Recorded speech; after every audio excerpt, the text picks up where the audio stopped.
Kelly the benefit of the doubt. All right, go ahead, please. All right, we will call the meeting to order. Jen, would you take roll, please? Commissioner Thill. Here. Commissioner Corbin. Here. Commissioner Waldner. Commissioner Johnson. Mayor Lindsay. Here. You have before you the agenda for this evening. Motion to approve the agenda. Second. We have a motion and a second. All those in favor signify by saying aye. Aye. Aye. Those opposed, same sign. Motion carries. Under acknowledgments and appearances, and that we have Julie Gross and Justin Meyer are going to talk about Project Stand Up. So if you wouldn't mind coming up to the microphone, it'd be appreciated. Yes.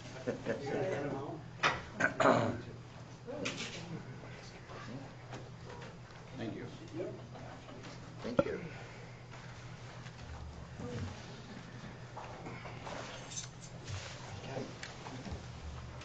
Hello, thanks for having us. So,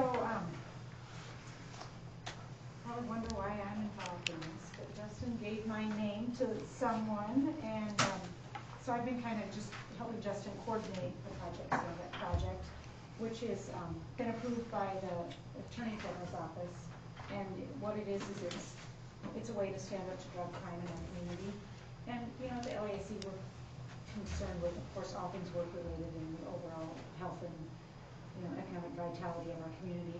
And so we've been helping with putting out some radio ads, some posters. We've got some large posters if any of you want this large poster.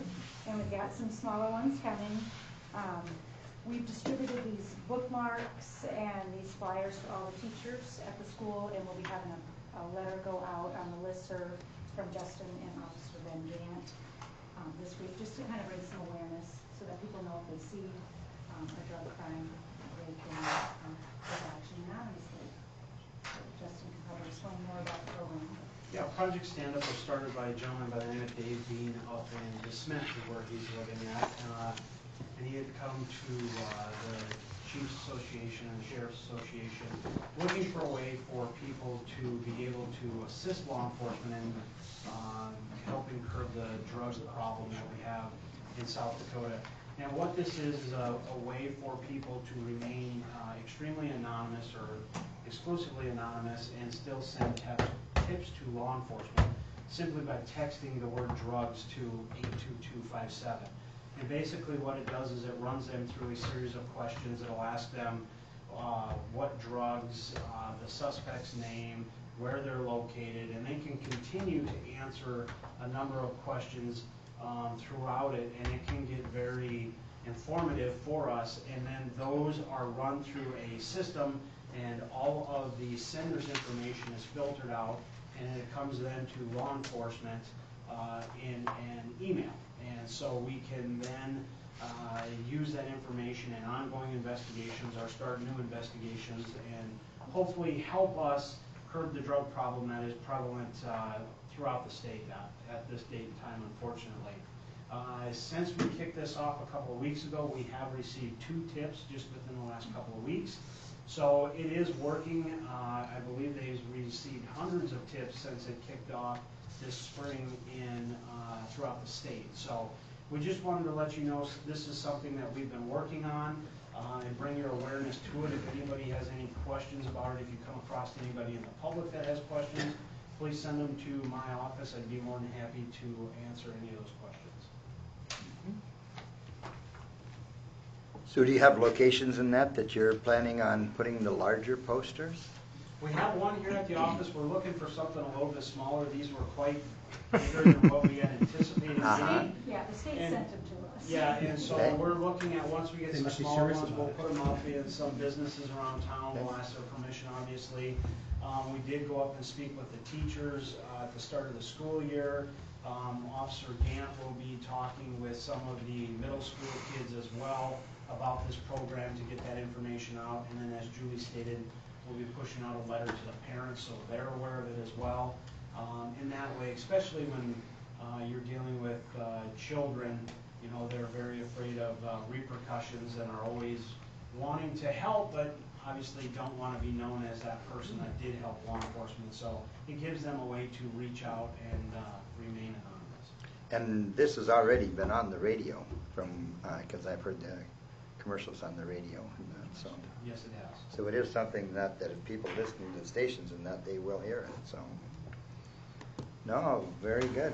How long has this program been going on? It was launched in May, I believe, of this year. Very recent. Yep. In just a few communities at a time are kind of starting to become, Getting on board, getting the message out. Sioux Falls was one of the bigger ones, along with the Attorney General's office, to kind of launch it. We got some financial backing from Sanford Health to assist in getting this off the ground, and so it's slowly making its way across South Dakota. there's Yeah. also, that Ostergan has some cards, that's like a follow-up to DARE, where when he goes in and talks to the middle schoolers, they can sign a pledge card, That is correct. Pledge card. that they pledge that they won't do drugs. Hmm. Kind of like they pledge for DARE and Yep. Empower, whatever it's called. Empower. Empower. Used to be DARE. Yep. I think one of the questions that we will have, and you know what I do, so you know that I'm, or whatever you're doing, most of the time. Yep.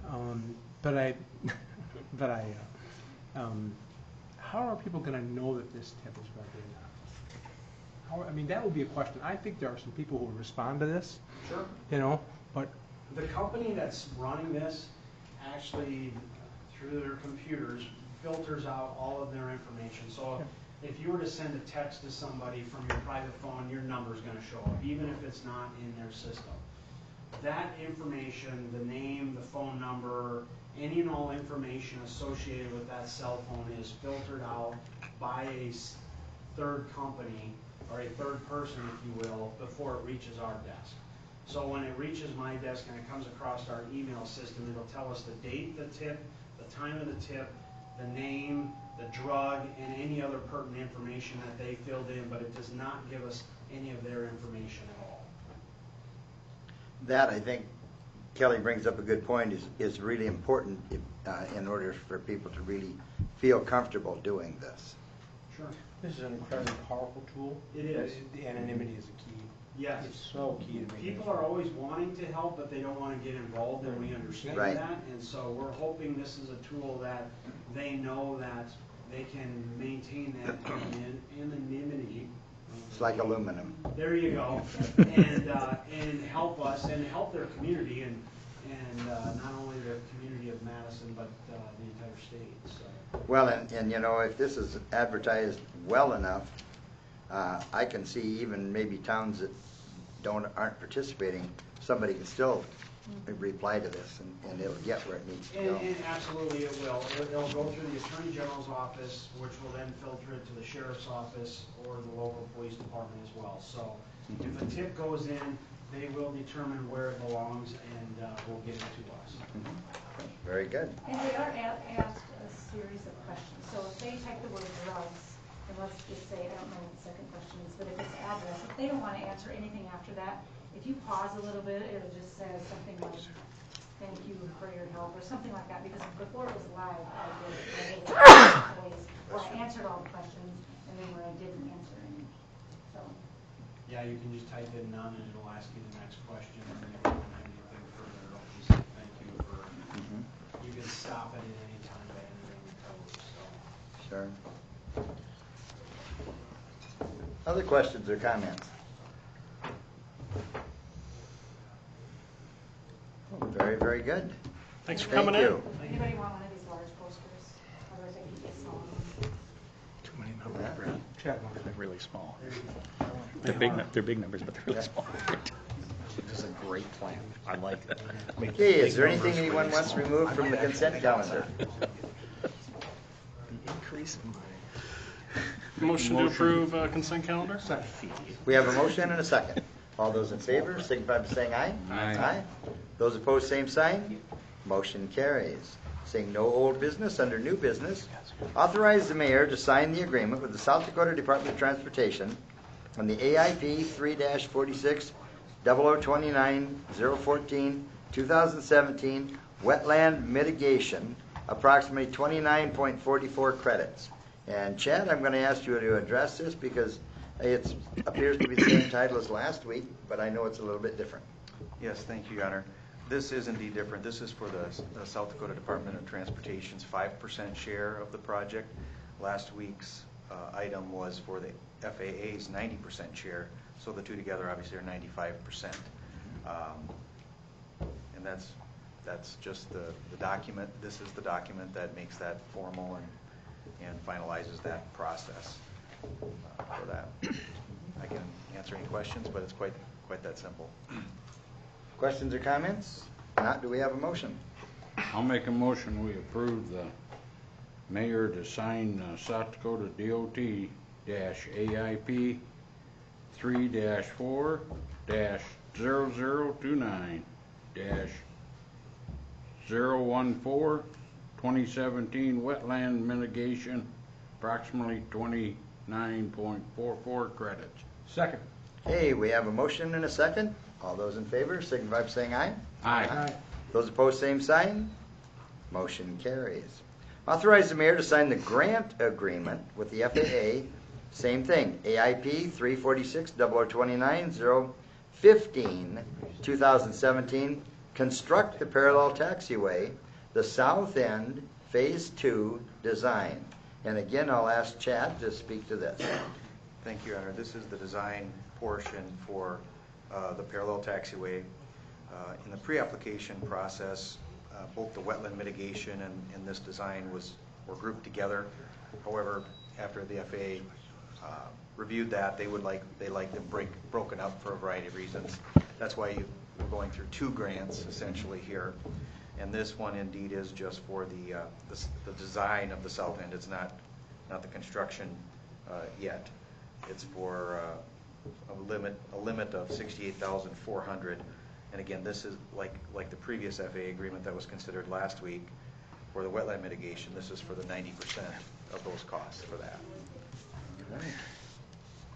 Questions at all? Not, do we have a motion?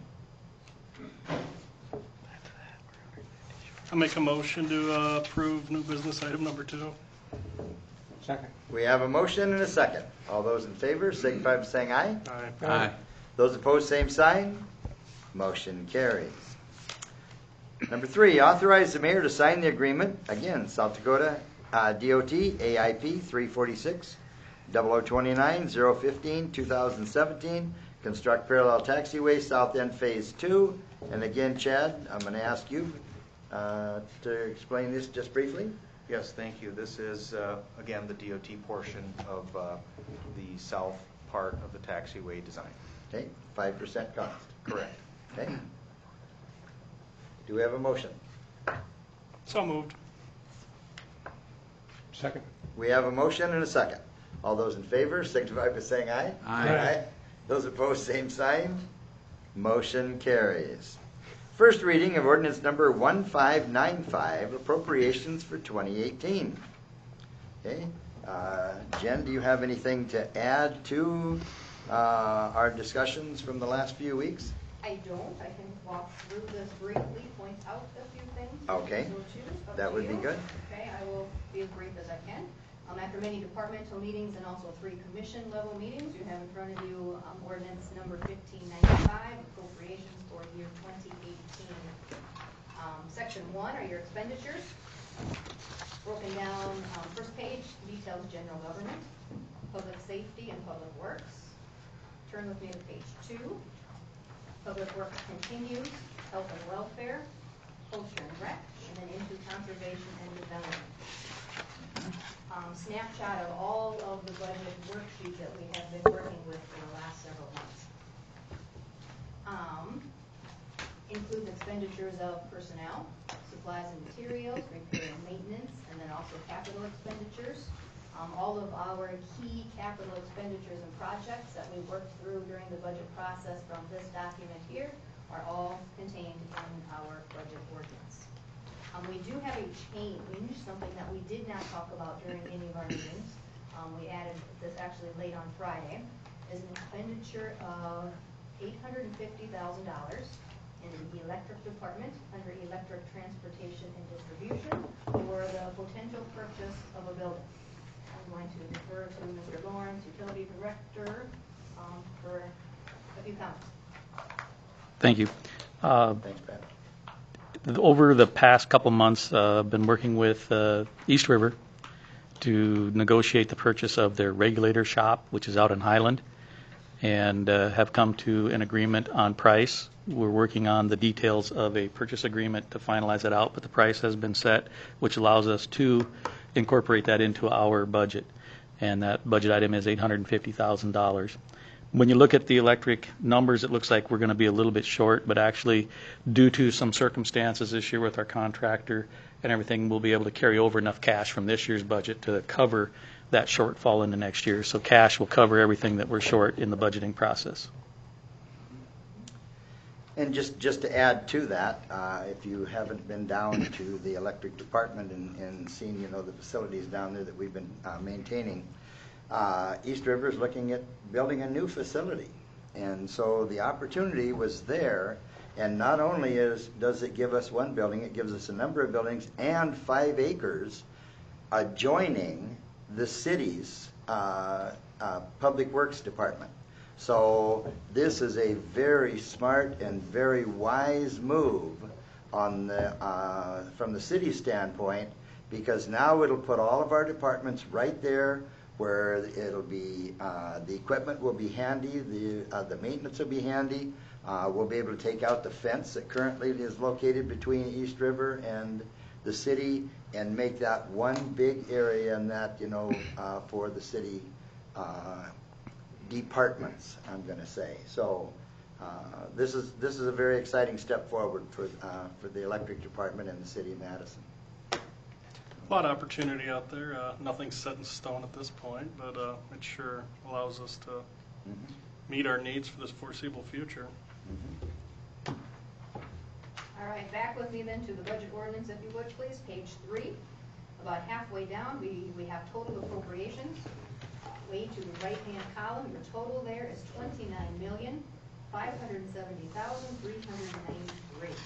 Total appropriation for the year. Now that's about $7.2 million higher than the current year of 17.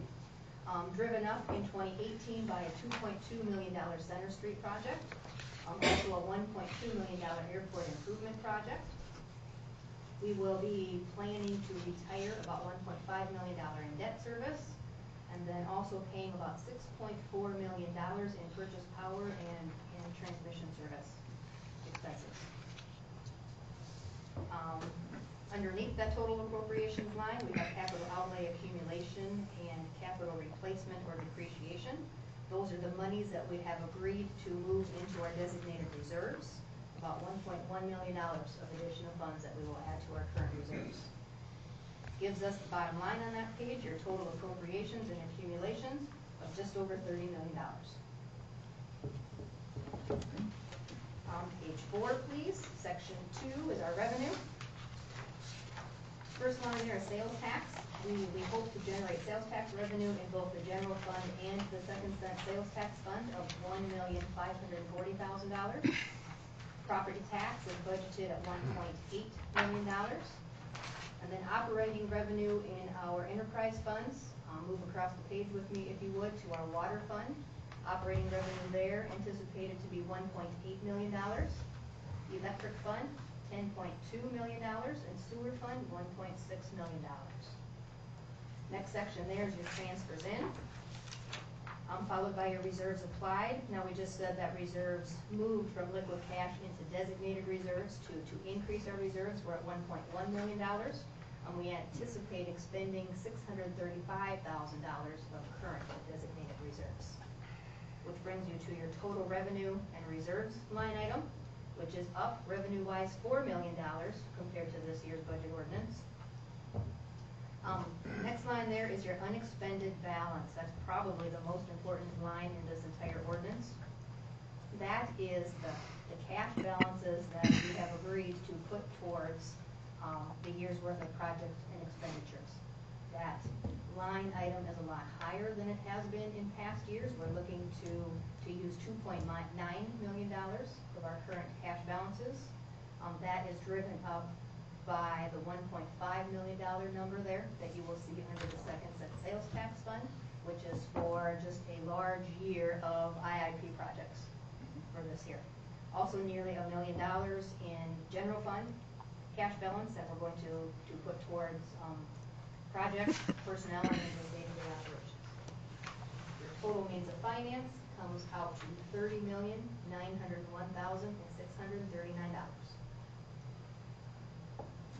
Section 3 there is the tax levy that I shall certify to the county auditor. For general purposes, property tax-wise, that's $1.8 million. And then for general obligation bond, Series 2016, which is a refund of Series 2007, that's our swimming pool debt service bonds, $338,000 there, for a total tax levy of $2.1 million. First reading this evening, please. This is an ordinance, requires 2 readings. 2 weeks from tonight will be second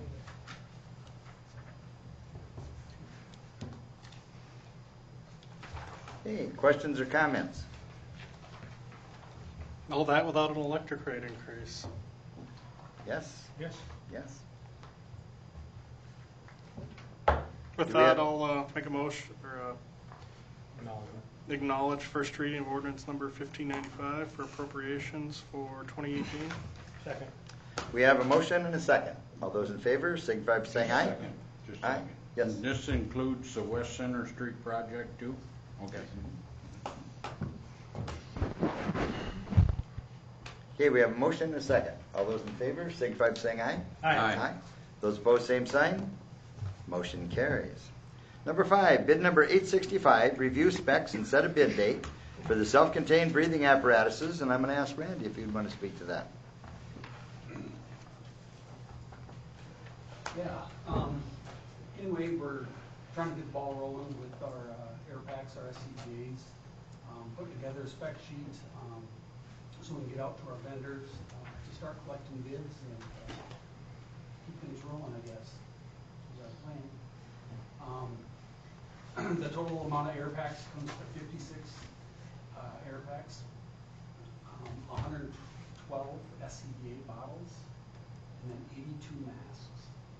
And if you remember, these are going to 4 different fire departments throughout the county. It's a regional grant we got. So, for a total of like $342,000. October 2nd, bid date. What was your amount again? Approximately. 342. 342. Okay, and then did you get your question answered? October 2nd, bid date. Sounds good. All right. Would you like to make that in motion? I'll make a motion to approve bid number 865, review specifications, set a bid date for October 2nd for self-contained breathing apparatuses, SCBA's. Second. Put a time on, time of day. 10:30? 10:30 a.m. Okay. Second. All right, we have a motion and a second. All those in favor, signify by saying aye. Aye. Those opposed, same sign. Motion carries. Seeing no announcements, no executive session, do we have a motion to adjourn? Make a motion, we adjourn. Second. Okay. We have a motion and a second. All those in favor, signify by saying aye. Aye. Those opposed, same sign. Motion carries.